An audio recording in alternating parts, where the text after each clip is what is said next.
It was the Renault Megane Scenic of 1996 that kicked off the trend for taller, roomier versions of traditional family hatchbacks, and it's a bandwagon that many others have jumped on, including Ford.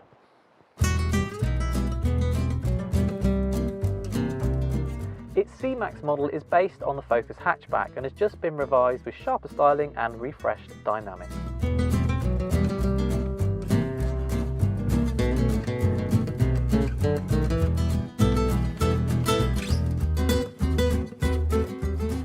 This is classic midlife facelift territory, so new bumpers, new lights, Ford's new grille, there's a revised interior, and we will get to all of that in a moment, but first we're going to have a look at the boot.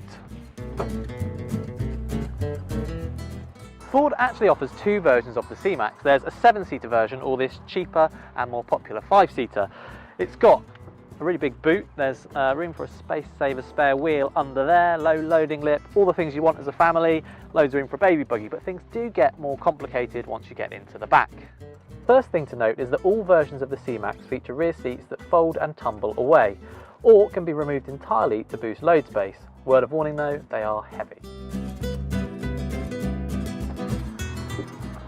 Unlike in rivals such as the BMW 2 Series Active Tourer, you can't slide these seats forwards and backwards. However, legroom is good, lots of headroom even with the panoramic roof that we've got in this car.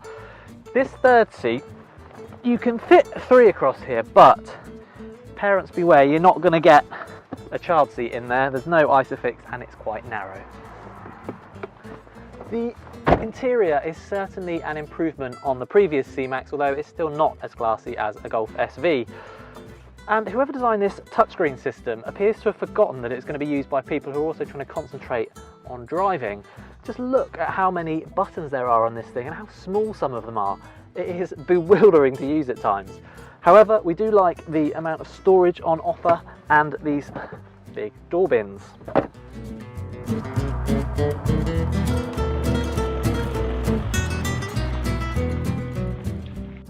There are 3 engines worth considering, starting with Ford's 1-litre petrol EcoBoost, which sounds like it would be horrifically overwhelmed in a car of this size, but it's actually really good.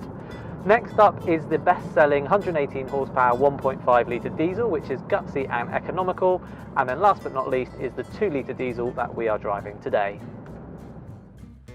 With 148 horsepower, it's usefully punchier than the 1.5, if more expensive, and the claimed 64 miles per gallon for the manual version is pretty respectable in a car like this. I do like how responsive this engine feels for a diesel, and once you're out of town, it's pretty quiet too. Gearbox wise, there are 2 options. There's a 6-speed manual, or on diesels you can also have a 6-speed power shift automatic, which is really good. It's smooth and it's quick to shift. It does, however, cost in terms of fuel economy by about 5 miles per gallon. In this particular car at the moment, we're getting about 45 to the gallon.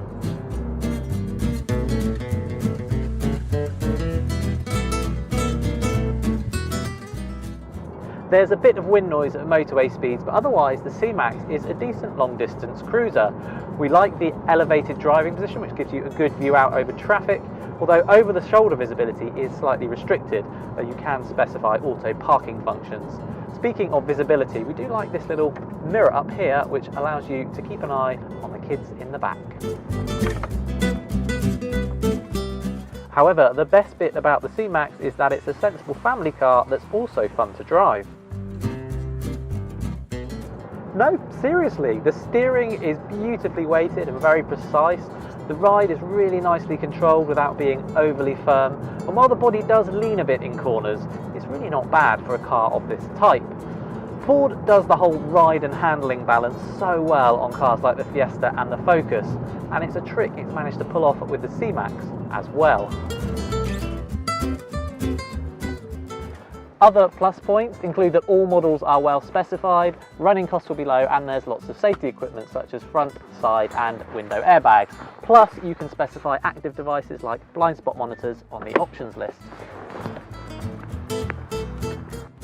If interior versatility is your number one concern, then a Citroën C4 Picasso or Volkswagen Golf SV remains the stronger option.